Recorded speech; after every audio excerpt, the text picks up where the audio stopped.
ભાજપના ક્ષત્રિય નેતા જયરાજસિંહ જાડેજા ફરી એકવાર મેદાને પોરબંદર લોકસભા બેઠક પર ભાજપના ઉમેદવાર મનસુખ માંડવિયાને જીતાડવા માટે તેઓ ગોંડલમાં સંમેલન કરશે। આવતીકાલે ભાજપના સમર્થનમાં ક્ષત્રિય સંમેલન યોજાશે।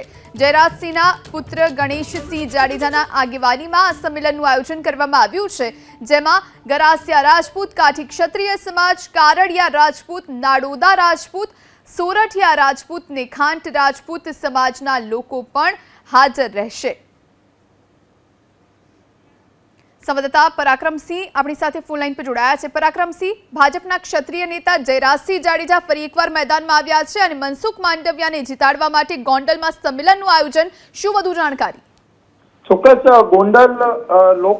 ગોંડલની અંદર જયરાજસિંહ જાડેજા દ્વારા સંમેલનનું આયોજન કરવામાં આવ્યું છે અને ખાસ કરીને પોરબંદર લોકસભા મત વિસ્તાર જે છે તેની અંદર ગોંડલનો સમાવેશ થાય છે। ભાજપના ક્ષત્રિય નેતા જયરાજસિંહ જાડેજા ફરી એક વખત મેદાનમાં આવ્યા છે અને ભાજપના સમર્થનમાં ગોંડલમાં ફરી એકવાર આવતીકાલે સાંજે 5 વાગે આ સંમેલનનું આયોજન કરવામાં આવ્યું છે। સોશિયલ મીડિયાની અંદર આમંત્રણ પત્રિકા વાયરલ કરવામાં આવી છે।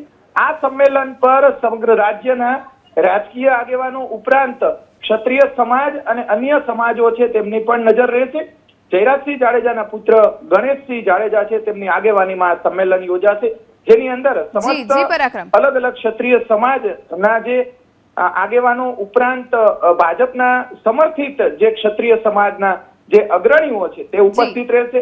ગરાસિયા રાજપૂત સમાજ, કાઠી ક્ષત્રિય રાજપૂત સમાજ, કારડિયા રાજપૂત સમાજ, નાડોદા રાજપૂત સમાજ, સોરઠિયા અને ખાંટ રાજપૂત સમાજના ભાજપ સમર્થિત જે અગ્રણીઓ છે તે આ સંમેલનમાં ઉપસ્થિત રહેશે।